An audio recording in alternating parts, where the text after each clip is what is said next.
Good morning students. Now we will start about the characteristics, मतलब cooperative society के यहाँ पे कैरेक्टरिस्टिक्स है। फर्स्ट है voluntary association. It is a voluntary association of individuals joins in a cooperative society on the basis of equity. मतलब यहाँ पे कोई भी व्यक्ति अपनी इच्छा से जुड़ सकता है, किसी के लिए ज़बरदस्ती नहीं है, कोई भी अपनी हिसाब से, सबके लिए यहाँ पे रूल्स एंड रेगुलेशन इक्वल होता है, बेसिस उनका इक्वली होता है। ओके, वॉलेंटरी मतलब जो स्वेच्छा थी, मतलब अपनी इच्छा से जुड़ सकता है, किसी के लिए ज़बरदस्ती नहीं है, किसी के लिए कोई रूल्स ऐसा नहीं है, किसी के लिए यहाँ पे मतभेद नहीं होता है, सबके लिए रूल्स एंड रेगुलेशन सेम ही होता है। तो आप अपनी स्वेच्छा से यहाँ पे जुड़ सकते हो। सेकंड है easy formation process. The formation process of a cooperative society, it is easier than the of a company. Company से उनकी मतलब एकदम easy process है। Minimum 10% join together and get it registered with the register of cooperative society. Under cooperative society act with the register, the society get the separate legal identity. Okay, तो यहाँ पे जो easy formation होती है, यहाँ पे जो भी जॉइंट हो सकता है उसकी प्रोसेस एकदम इजी होती है। मतलब मिनिमम यहाँ पे 10 पर्सन्स ज्वाइन कर सकते हैं, उससे ज़्यादा मतलब मिनिमम 10 है, उसके ज़्यादा आप 100, 200, 50, 150 जितने भी हो वो जॉइंट हो सकते हैं। तो उसके लिए आपको रजिस्ट्रेशन करवाना पड़ता है कोऑपरेटिव सोसाइटी के एक्ट के हिसाब से।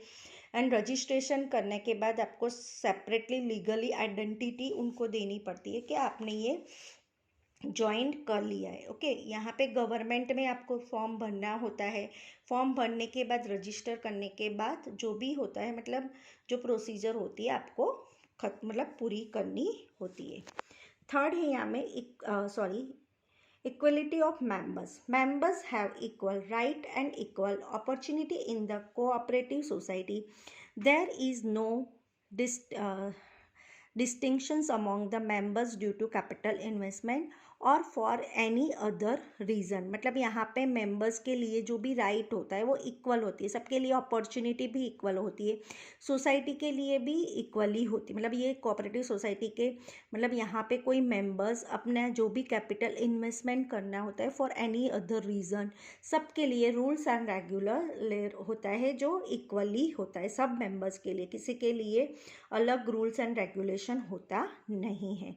फोर्थ नंबर है separate identity. Okay, with the registration the cooperative society gets the legal separate identity from its member. Entry or exit of the member does not affect on its existence. Okay, यहाँ पे जो भी registration होता है, जो भी चीज़ का होता है, मतलब अलग अलग बिजनेस के आइडेंटिटी, मतलब सेपरेट आइडेंटिटी, इनके अंदर कोई भी नया मेंबर जुड़ जाता है या फिर जो मेंबर होता है वो अपने हिसाब से इसमें से निकल जाता है, इसके लिए कोई भी कोई पर्टिकुलरली मतलब उनकी खिलाफ कोई जाता नहीं, जिसकी मर्जी है वो जुड़ भी जाता है और अंदर से निकल भी जाता है। ये खुद की उनकी आइडेंटिटी है, मतलब किसी के लिए कोई फोर्स नहीं है, कुछ भी नहीं, वो अपने आप ही काम कर सकता है। मतलब उनकी खुद की सेपरेट आइडेंटिटी है, तो इसीलिए वो खुद ही डिसीजन ले सकता है, वो अपने आप अंदर जुड़ भी सकता है और अंदर से एक मेंबर ही निकल भी सकता है। इससे कोऑपरेटिव सोसाइटी को कोई भी प्रॉब्लम या कोई भी नुकसान नहीं होता, उनको कोई भी लॉसेस होता नहीं है। फिफ्थ नंबर है democratic management. Okay, democratic management में क्या होता है, मतलब लोकशाही। A cooperative society is manage by the representative elected by the members in company. Voting right is per share, but in the cooperative society voting rights is per member. Significance is not to capital but significance is given to man in cooperative society. Any members can contest the elections of executive committee, can participate in management. The management of the cooperative society is really democratic is compared to a company. Hence the cooperative society called the training school of democracy.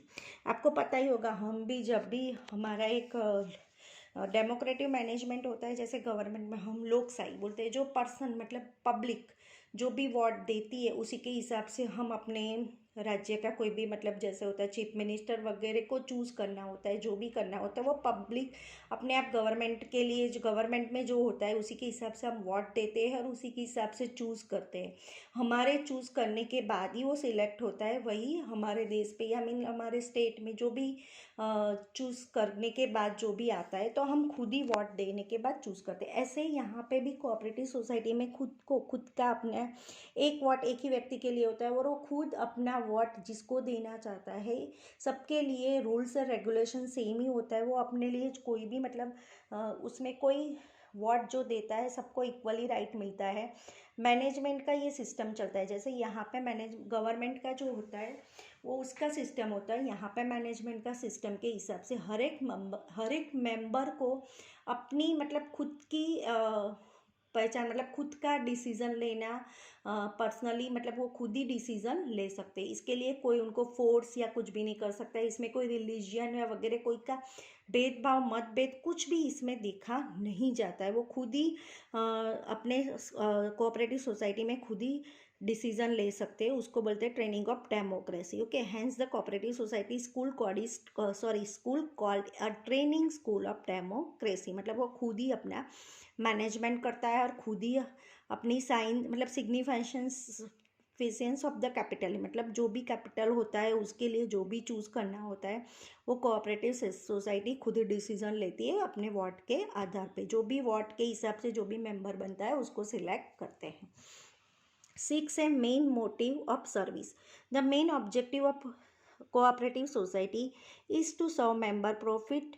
Is a secondary objective economic upliftment of the members is through service motive.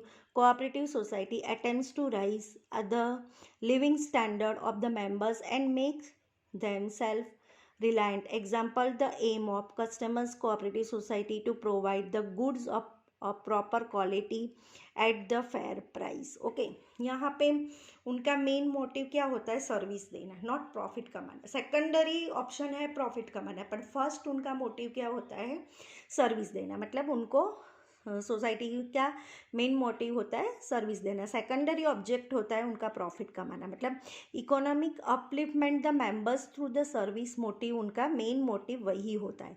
And cooperative society जो भी उनको जो भी members को जो भी standard देना होता है, लिविंग अप स्टैंडर्ड देते हैं, वो अच्छे से अच्छा देते हैं। उनको जितना बेनिफिट्स मिले कस्टमर्स को, जो भी कंज्यूमर को जो भी उनका एम होता है, कंज्यूमर को सोसाइटी से जितना बेनिफिट मिले जो भी, और क्वालिटी उनको गुड्स की पूरी मतलब माल सामान की गुड्स की जो भी प्रॉपर क्वालिटी फेयर प्राइस से मिले, मतलब अच्छे प्राइस से चीज़ें भी अच्छी मिले, वो उनका मेन मोटिव होता है।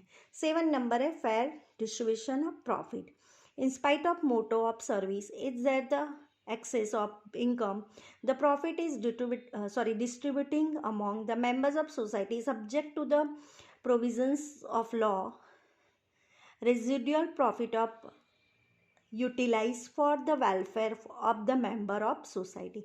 तो यहाँ पे जो प्रोविजंस होते, लॉ प्रोविजंस होता है यहाँ पे कि कभी कभी ऐसा होता है कि इससे उनका प्रॉफिट होता है, जो भी कोऑपरेटिव सोसाइटी में अगर प्रॉफिट मिलता है तो वो फेयरली मतलब डिस्ट्रीब्यूटिंग करता है, जो भी वो फेयर होता है। मतलब किसी को भी ऐसा नहीं कि प्रॉफिट इक्वली वो सबको बांटता है। मतलब सोसाइटी में उनको बांटना होता है, सोसाइटी के लिए कुछ भी काम करना होता है तो वो इक्वली सबके लिए बांटते हैं। जैसे उनको कोई चैरिटी करनी होती है तो वो सोसाइटी जो ये प्रॉफिट में से करती है, जैसे मेडिकल कैंप खुलती है, स्कूल में हेल्प करती है, फिर या वगैरह कोई गार्डन में कुछ अलग अलग डिफरेंट चीज़ें वो मतलब दे के देती है कि गार्डन में बच्चों के लिए कुछ स्लाइड है या फिर बेंचेस रखनी होती है गार्डन में वगैरह, उनको बैठने के लिए हेल्प करनी होती है। मतलब कोई भी for the example of the help for the public, तो उनके लिए जो भी करना होता है ये सोसाइटी खुद मतलब जो प्रॉफिट होता है उसमें से करती है। अदरवाइज उनको ये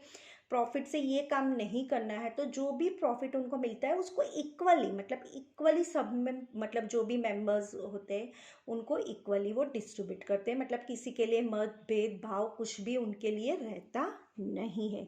ओके, बाद में होता है लो price of share. Person with low income can purchase share and become the members of society as the price of share of cooperative society is low. Sometimes installment facility is also provided to members instead of the paying full amount at once. Okay, यहाँ पे क्या होता है, जब भी पहले मैं बताया कि रजिस्ट्रेशन करना पड़ता है यहाँ पे मेंबर होने के लिए. ओके, पर यहाँ पे ऐसा भी है कि अगर आप उसके शेयर परचेज करते हो कोऑपरेटिव सोसाइटी के, तो भी आप उसके मेंबर बन सकते हो.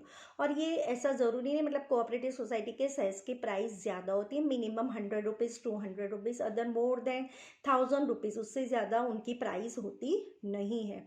बट समटाइम्स वो पर्सन होता है वो इतनी एक साथ में प्राइस नहीं मतलब एफोर्ड नहीं कर सकता, तो वो उसके लिए अगेंस्ट मतलब थोड़ा मतलब इंस्टॉलमेंट में या कुछ भी तरीके से वो प्रोवाइड होता है, इसी तरह मेंबर पेइंग कर सकता है. ओके, 9th नंबर का है वोटिंग राइट ऑफ पर members. Each members is entitled to the single vote regardless of the member of shares held by him.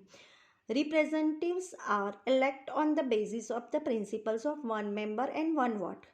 Conference and training classes are planned to promote equality of brotherhood and the add knowledge among the members. मतलब यहाँ पे voting right पर members के लिए same ही होता है. मतलब ऐसा नहीं है कि सिंगल वोट, मतलब एक व्यक्ति के लिए एक ही वोट होता है. मतलब भले ना उतने ज़्यादा शेयर खरीदे तो उसको ज़्यादा वोट मिलेगा, ऐसा नहीं होता है. सबके लिए रूल्स एंड रेगुलेशन सेम ही होता है. मतलब पर पर्सन पर वन वोट, मतलब जो भी बहुत पैसे वाला होता है तो उसको ज़्यादा वोट मिलेगा, ऐसा कुछ भी नहीं. यहाँ पे कोई रिलीजन, कोई मतभेद किसी के लिए भी कुछ भी ऐसा ज़रूरी नहीं. मतलब यहाँ पे इक्वलिटी मिलता है कि वन मेंबर वन ही वोट दे सकता है, उसके लिए कोई भी अलग से, उसके लिए कोई भी अलग रूल्स एंड रेगुलेशन होता नहीं है. 10 नंबर है separate institution from the politics and religions. Memberships of cooperative society in open to all irrespectives of religions, castes and sex. Cooperative societies cannot exist on the political or religion principle. Thus, a cooperative society is separate from politics and religion. मतलब ये एक private sector है, मतलब cooperative society एक separate चीज़ है. तो यहाँ पे कोई वो खुद ही डिसीजन लेती है, मतलब मेंबर्स के लिए कोई भी भेदभाव नहीं होता है. मतलब इरिस्पेक्टिव होता नहीं कि रिलीजन ये है तो इसके लिए कुछ ये नहीं करना, नहीं. मतलब सबके लिए सेम, कोई भी रिलीजन का है कोई भी है, कोई भी मेंबर बन सकता है. सोसाइटी में कोई भी सेक्स, मतलब मेल फीमेल कोई भी इसमें मेंबर बन सकता है. और वो सोसाइटी में कोई भी चीज़ के लिए एग्जिट या कुछ भी करने के लिए पॉलिटिकल का मतलब कोई निकाल देगा, ऐसा कुछ भी पॉलिटिकल्स रूल मतलब पॉलिटिशियन चलता नहीं है. इसमें पूरे सबके लिए रूल्स एंड रेगुलेशन इक्वल होते हैं और इक्वलिटी ही होती है. यहाँ पर रिलीजन का प्रिंसिपल जो होता है, दस cooperative society is separate from politicians and religions. उसके लिए ऐसा कुछ भी अलग से उनका रूल्स एंड रेगुलेशन होता नहीं, सबके लिए same he rules and regulation होता है. लास्ट है unrestricted number of members. There is no restriction on the number of members to that as many persons as possible can become member of society of their economic upliftment. मतलब यहाँ पे कोई भी restriction नहीं होता है members के लिए. कोई भी मतलब कोई भी मेंबर्स इसमें कोई भी पर्सन जो भी हो वो मेंबर बन सकता है. इसके लिए उनके लिए कोई भी मतलब रूल्स एंड रेगुलेशन होता नहीं है. यहाँ पे कोई मतभेद नहीं होता है, किसी के लिए कुछ भी यहाँ पे अलग से होता नहीं है. ओके स्टूडेंट्स, तो यहाँ पे कैरेक्टरिस्टिक फिनिश होते हैं कोऑपरेटिव सोसाइटी के. Tomorrow I will explain you advantages. Cooperative society के advantages tomorrow I will explain you. Okay students, thank you.